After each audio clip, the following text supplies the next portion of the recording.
I knew they didn't understand what I did when I heard Gary from sales say, "Wait, we have servers." That was after he spilled his smoothie into the break room power strip and took down half a floor's Wi Fi. Still, nobody asked me how it got fixed. Just like nobody asked how the VPN stayed stable through 3 hurricane seasons, or how our SSO integrations passed every audit with 0 flags, or how the entire company's access to production stayed up 24/7 without divine intervention or apparently any recognition. I was the divine intervention. I was the woman behind the curtain, the quiet one in the corner cube with the thick cardigan and noise-canceling headphones, sipping burnt coffee and carrying the whole damn infrastructure on my aching back. I didn't mind. I wasn't in it for the spotlight. I'm in my mid-40s, 2 kids in college, 2 cats with IBS, and one ex-husband who still texts me every April like I'm his personal tax fairy. My joy came from uptime percentages and clean dashboards, from vendor reports that passed with 0 corrections, from knowing, really knowing, that this house only stood because I'd reinforced every rusty nail with epoxy and foresight. For 8 years, I managed the backbone of a logistics tech firm with the kind of pride a ship captain has for an engine room nobody visits.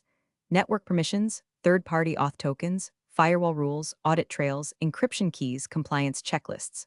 All mine. There were licenses tied to my credentials, protocols built around my certifications. We weren't Amazon, but we were big enough that if our production went down, money started bleeding out of arteries nobody even knew were there. I made sure that never happened.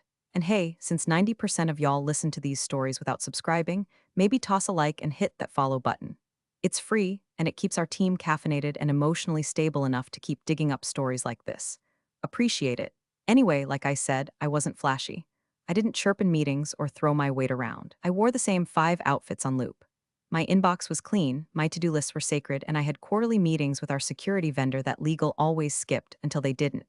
Until one of those legal reps got promoted. Until she brought in him.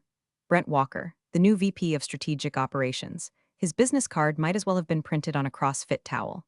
Tan, teeth too white, suit too slim. The kind of guy who says circle back unironically and fist bumps the intern while mispronouncing her name. He came in all spreadsheets and ego, announcing efficiency audits and modernization initiatives with the energy of a dude who just learned what Slack is. I watched him from behind my second monitor, half listening while he rattled off terms like streamline redundancy and optimize cost centers. I knew that I was a cost center, name that didn't bubble up on any dashboards, a salary that didn't sparkle on a pie chart. Never mind that those pie charts ran on platforms I personally kept breathing. Still, I did what I always did. Documented, reviewed, patched, repeated. My cert for the third-party security license was up for renewal in Q3, and I had already sent my updated training logs to the vendor.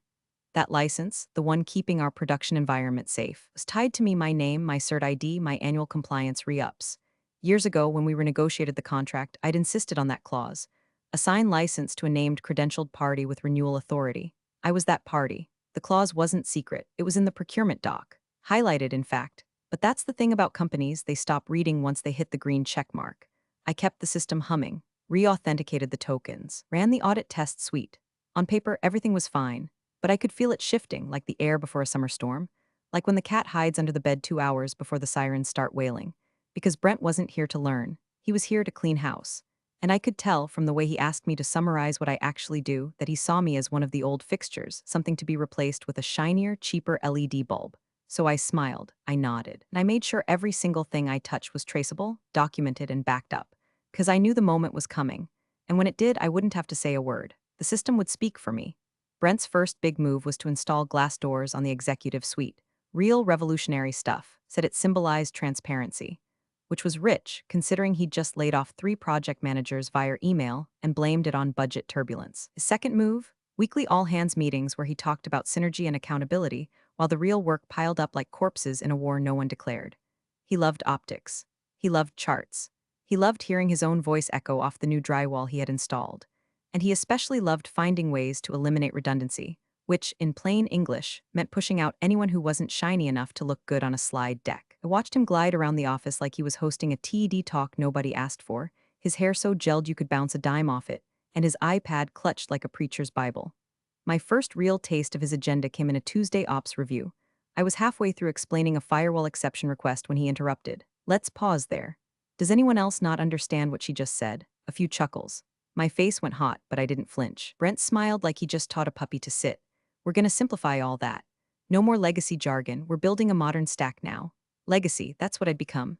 Not a person, a process. A budget line with a graying ponytail and too many documented protocols. Then came the calendar invite.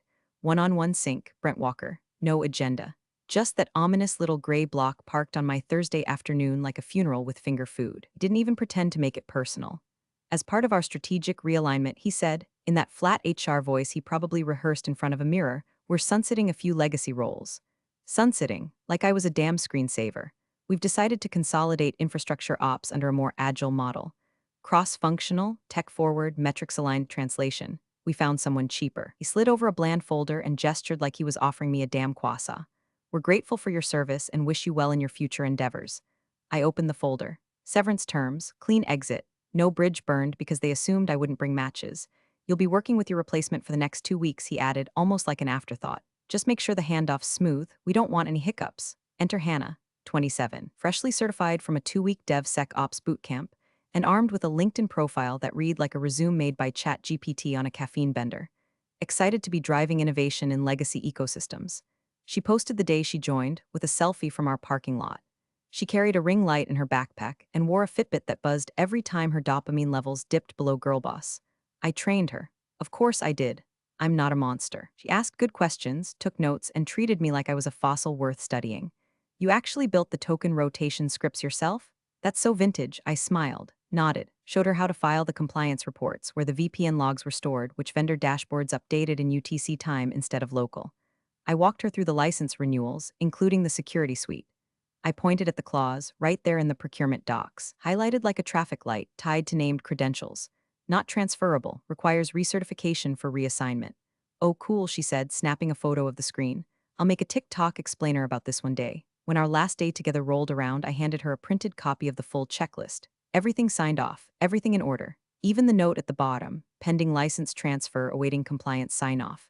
Legal's reviewing, she said. Distracted, already trying to install a browser plugin Brent recommended. Should be fine. I walked out at 5:03 p.m., my badge deactivated at exactly 5:05. No party, no speech. No cupcake in the break room. Just an auto-generated farewell message sent from HR's system with my name misspelled. Friday night, Brent addressed the team. She's gone, but it's business as usual, he said, smiling with the confidence of a man who thinks he just deleted all the important files off a flash drive and called it innovation. I watched the video recap in the employee portal from my couch, cat in my lap, wine in hand. I didn't cry. I didn't scream, because the countdown had already started, and I knew exactly when the bomb would go off.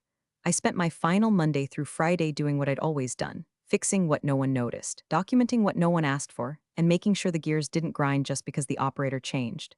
There was no sabotage, no angry keystrokes. I didn't salt the earth, I just vacuumed it, labeled it, zipped it into a backup, and put it on a damn silver platter. Because the truth was, I didn't need to break anything. I knew they would do it themselves. Hannah showed up each day like she was speedrunning her onboarding process. She typed fast, talked faster, nodded even when she didn't understand a damn thing. On Tuesday, she told me she streamlined my VPN access matrix by dumping it into a Notion template she got from a productivity influencer. On Wednesday, she said Brent had asked her to modernize the server room by making it more vibe-forward. I don't even know what that means. What I do know is that she unplugged a console to plug in a salt lamp. But I wasn't there to save anyone. I was there to let go, and I did. I handed off every account credential change log, every system dependency chain, every renewal calendar and API usage threshold. I printed out the server escalation ladder, color-coded, and taped it inside her desk drawer. I gave her a literal binder labeled Read this IF the server's DIE. She flipped through it like it was a takeout menu. This is so thorough, she said. Wow, it's giving legacy goddess vibes. It was Thursday afternoon when I submitted my final checklist to legal, per protocol. It included all the access termination logs, a compliance summary, and at the bottom, a clear note, bolded in 14-point calibri, Security Suite License, bound to user credential redacted. Transfer requires vendor compliance recertification and signed release form. I attached the vendor contact. I attached the clause from the procurement contract. I attached my current, valid cert annotated with the expiration date. 15 minutes later, I got the reply, not from a person, from the compliance inbox, an auto response, thank you for your submission. We'll review all transition materials after the completion of role reassignment. After, not before, after. That was the moment. That still, sharp moment in the middle of a chaotic afternoon where I just sat back in my chair and exhaled. Not because I was angry, not because I was vindictive, but because I knew what that sentence meant. It meant no one had read the documents. It meant no one would until something caught fire. I opened Slack, posted my final farewell message in the general channel, Thanks to everyone who made the past 8 years manageable, memorable, and mostly sane. If anything breaks next week, check the documentation. I promise it's all in there. Cheers, a few emojis, a couple you'll be missed replies, and then silence. On Friday, I packed up my cubicle, well, the 3 personal items I hadn't already taken home: a ceramic cat paperweight, a mug that said Root Cause Queen, and a stress ball shaped like a Wi-Fi icon. Hannah gave me a side hug, Brent gave me a nod from across the hall, and HR gave me a manila envelope with my final paycheck. No exit interview. No farewell lunch, just a good luck out there and the sound of a door that wouldn't recognize my badge on Monday. At 4:55 p.m., I opened my terminal one last time, logged into the vendor portal, verified that my credentials were still tied to the active license, still binding, still irreplaceable without formal process. Then I logged out. At 5:01 p.m., my CERT-triggered deactivation timer kicked in, automatically scheduled to begin its sunset protocol after 48 hours of inactivity. It was Friday evening. The clock had started, and nobody even knew they were holding a live grenade. Friday, 5:02 p.m. I shut my laptop and slid it into the return bin outside IT, didn't even look back. The badge reader at the front desk blinked red as I exited, like the system already knew I was gone. The building smelled like burnt coffee and toner, way it always did at the end of a long week. But this time, it wasn't just my week ending. Something bigger was closing, too. I could feel it in my chest, like the calm that settles over a frozen lake right before it cracks. The sunset protocol on my security credentials kicked in the moment I hit logout. It wasn't dramatic, no sirens, no pop-ups, just a silent internal clock ticking down. By design, the license didn't revoke access immediately. It slid into pending deactivation, giving the vendor system 48 hours to wait for reauthentication, renewal, or reassignment. If none came, it would lock everything. Everything. See, the security suite wasn't just antivirus and a few firewall rules. It was the digital nerve center, token validation, key rotation, endpoint management, breach detection. Without it, our production environment wasn't just exposed. It was inaccessible, locked behind a wall that only I had the key to. I hadn't designed it that way out of ego. Years ago, we'd had a data breach scare, HR laptops leaking sensitive files through a rogue Chrome extension. After that mess, I pushed hard for a license structure that wasn't blanket coverage. One credential, one cert, one gatekeeper. Me. Legal balked at first, but I argued my case, got it in writing, got it renewed. Brent never bothered to read any of it. Neither did Hannah. They just saw a box checked and assumed it meant done. Friday night, I poured myself a glass of wine and pulled up the vendor dashboard from my personal tablet. Not to tamper, just to observe. The license was now flagged as orphaned inactive. 48 hours left. Saturday morning, 9:12 a.m. A small yellow flag popped on the system health console. Heartbeat mismatch, token rotation overdue. Harmless to most eyes. But to me, that flag was like hearing your car make a soft clicking noise before the transmission gives out. Hannah didn't notice. She posted a story on Instagram of her morning matcha and her cat chewing a LAN cable. Caption, Tech Life lol. By Saturday evening, more alerts trickled in. Root certificate validation failed, fallback initiated. Audit log sync error, expected response timeout. Still nothing red, nothing screaming. Just polite little pings in the corner of a dashboard she probably hadn't pinned yet. I imagined her brushing them off, thinking it was a glitch or some legacy system artifact I forgot to clean up. I'd labeled everything. The audit logs even had a tab titled, "If this breaks, call vendor immediately." But knowing Brent, he'd already told her, we don't need to overreact to legacy processes. Sunday, 2:26 p.m. The vendor system pinged the license again. No response, no heartbeat. My credential had been offline for nearly 48 hours. Sunday, 7:40 p.m. Final alert sent to the company compliance email, credential expiration imminent. License deactivation scheduled for 4:02 a.m. Monday. It landed in an inbox no one checked. I knew that because I was the one who used to check it. By the time the sun set on Sunday, it felt like I was standing on a beach watching a tsunami pull back the tide. That eerie stillness before the crash, not fear, not even triumph. Just a strange, suspended calm, like watching dominoes fall in slow motion, each click a reminder that this wasn't sabotage, it was gravity. I didn't touch a thing. I didn't need to. Everything was happening exactly the way it was supposed to. They told me I was redundant. Turns out, redundancy would have saved them. Instead, they built the entire kingdom on a single key, and then fired the locksmith. Monday, 4:02 a.m. on the dot. The system did exactly what it was told to do. The license expired. The vendor's cloud security platform, acting like a dutiful little sentinel, executed the final phase of the sunset protocol. No drama, just precision. It revoked all production server access bound to my credentials. Remote keys, disabled. Endpoint tokens, invalid. VPN tunnels, severed. Every service tied to that central trust anchor went dark like someone flipped the breaker on the entire digital grid. The failover systems tried to kick in, bless their little robotic hearts, but without proper token validation, they couldn't authenticate anything. No clean handoff, no fallback access, just spinning wheels and blinking red lights. The control plane became a ghost town. The internal dashboard, normally a humming hub of green lights and stable metrics, was now a strobe-lit panic party of error messages. The alerts hit Hannah's phone at 4:06 a.m. I imagined her blinking awake in bed, rubbing her eyes, thinking it was just a false alarm. I'd seen the logs. I knew how many dependencies ran through that license. She didn't. Brent didn't. They thought it was a line item on a spreadsheet. They thought infrastructure was just there, like air or Wi-Fi in Starbucks. By 4:13 a.m., the overseas logistics platform reported its first outage. Package tracking API, offline, inventory sync with third-party warehouses, failed. The East Coast wasn't even awake yet and the bleeding had already started. By 5 a.m., the internal ops team couldn't get into their own terminals. Their two-factor authentication, run through the now-expired security layer, was spitting out invalid tokens like bad raffle tickets. At 5:45, the first major client filed a Priority 1 incident. Their SLA guaranteed 99.99% uptime.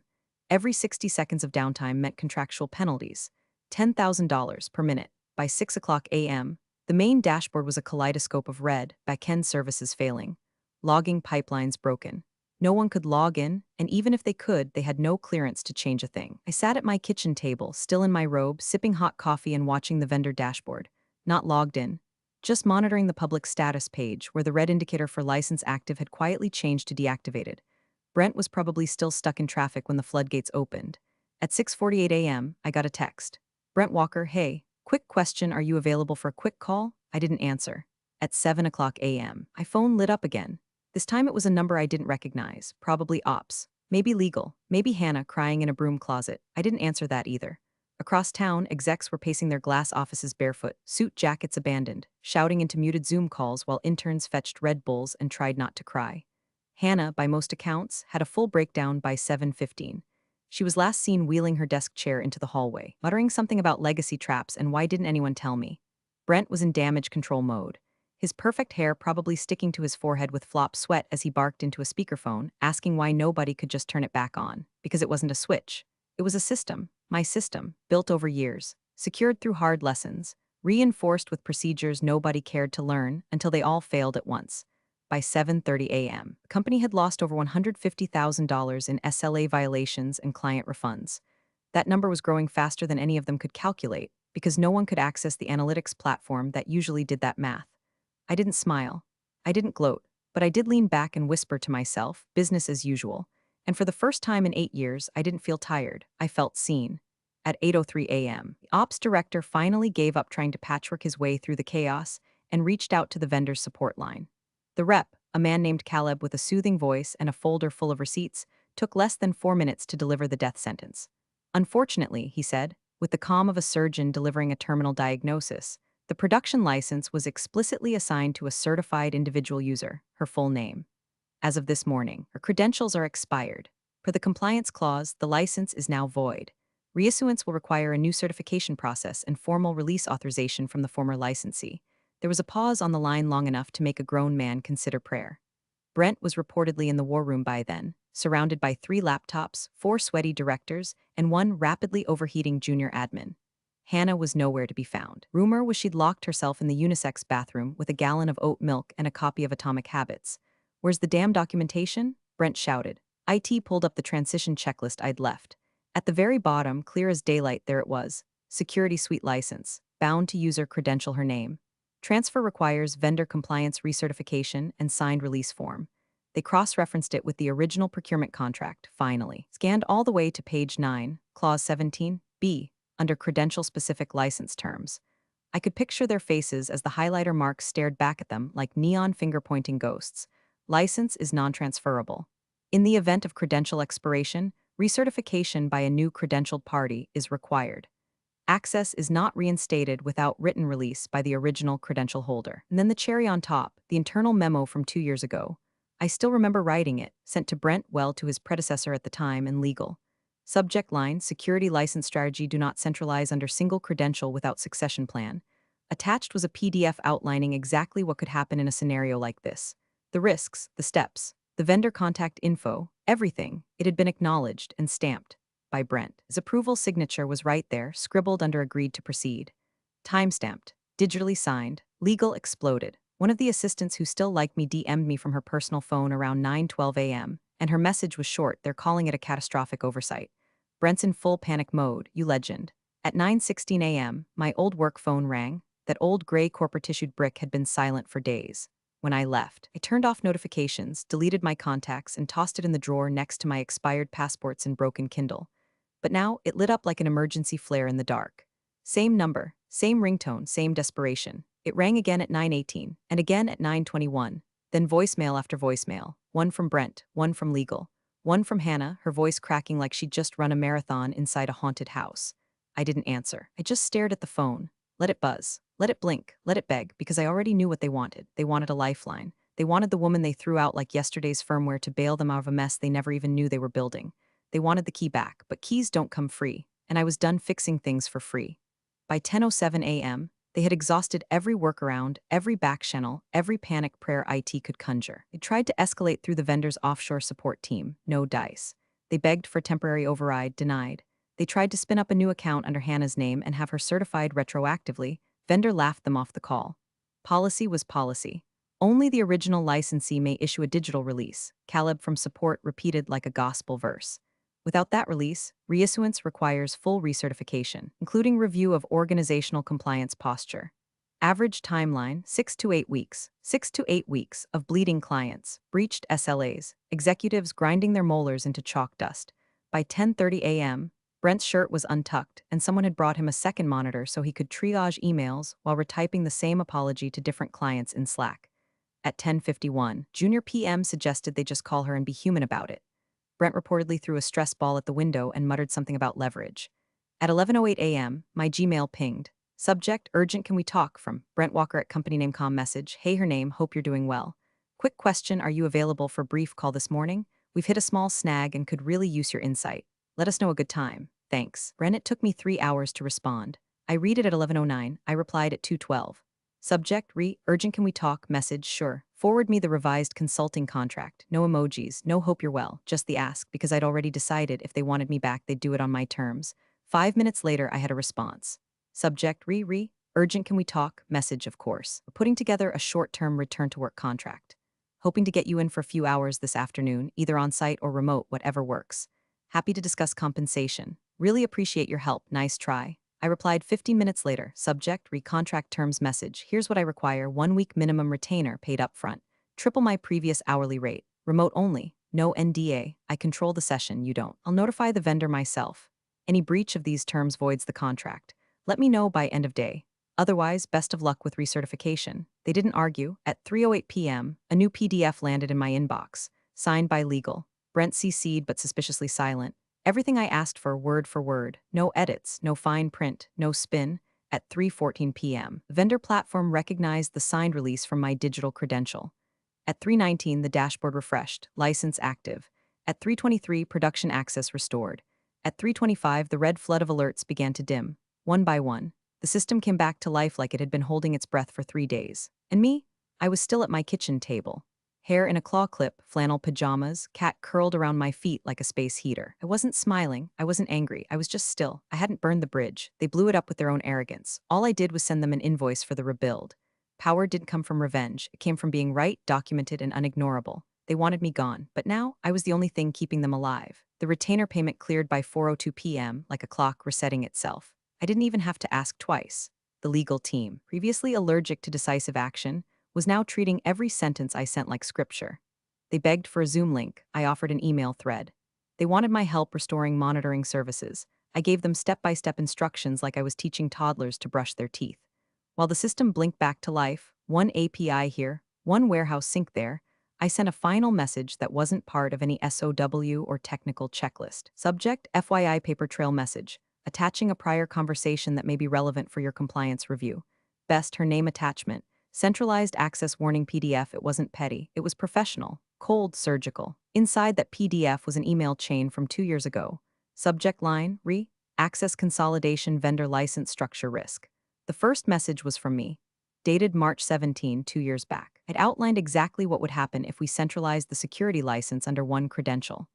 I explained the danger of no succession plan, the licensing delay from the vendor, the compliance exposure. The fact that our cyber insurance explicitly excluded coverage for failure to follow internal risk mitigation procedures. I had even bolded the phrase catastrophic service disruption scenario.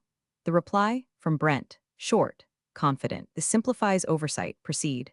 Timestamped, signed, CC'd to legal to ops to the head of compliance. For 2 years, that approval sat dormant in a folder labeled vendor stuff. I doubt Brent remembered sending it. I doubt he even read what I wrote back then. Probably thought it was more legacy noise. But now it was a landmine going off in slow motion. 10 minutes after I sent it, my inbox pinged again. Subject, urgent, internal risk disclosure from compliance at company name com message. Thanks for this. Our insurance policy team has requested immediate access to the original documentation. Can you confirm this email chain's authenticity? I didn't reply right away. Let him sit in it. Let the silence echo like the aftermath of a car crash nobody saw coming. At 4:37 p.m., another email came in, this time from Brent. Subject, quick clarification. Message, hey, just wondering if this access policy had been reviewed by legal at the time. Just trying to get all our ducks in a row for the compliance follow-up. Ducks in a row. Man really went from corporate overlord to panic pond manager in 72 hours. I didn't even type a new message. I just replied to the original thread from 2 years ago, where legal had literally written, acknowledged. No further questions. Flagging for future review of structure changes. Resenting that email was like tossing a match into a room already filled with gas. No flames yet, but everyone could smell what was coming, because now it wasn't just about technical access. Now it was about exposure. Insurance wouldn't cover the damages, they'd find a way to pin it on Brent's signature. Internal compliance had to file a post-incident review within 48 hours, which meant more digging, more memos, more eyes on every ignored warning I ever gave. This wasn't revenge, this was architecture. He didn't just fail to see the cracks, he signed off on removing the supports. I'd left the building, but the foundation kept the receipt, and now the weight of every bad decision was settling right on his chest. I leaned back in my chair and actually laughed. Quiet, dry, the kind of laugh that sounds more like air escaping than amusement, because I didn't burn the house down. He just forgot who built the wiring, and who warned him not to overload the fuse box. By 4:58 p.m., the last piece was ready. I logged into the vendor portal, my access now reactivated under the temporary consulting agreement they had tripped over themselves to sign. The dashboard greeted me like an old friend. All familiar metrics, audit logs, alerts blinking like dying embers. I clicked into the license panel, confirmed my credential, scanned the change history one last time. Then I did what they couldn't. I reactivated the license. No drama, no fireworks, just one soft green light switching from inactive to live. I didn't need to shout, the system spoke for me. By 5:03 p.m., token rotation resumed. API keys regenerated. Session logs started to flow. By 5:05, the production environment breathed again. Systems that had been choking for days began humming back to life, like engines being fed oxygen after a vacuum.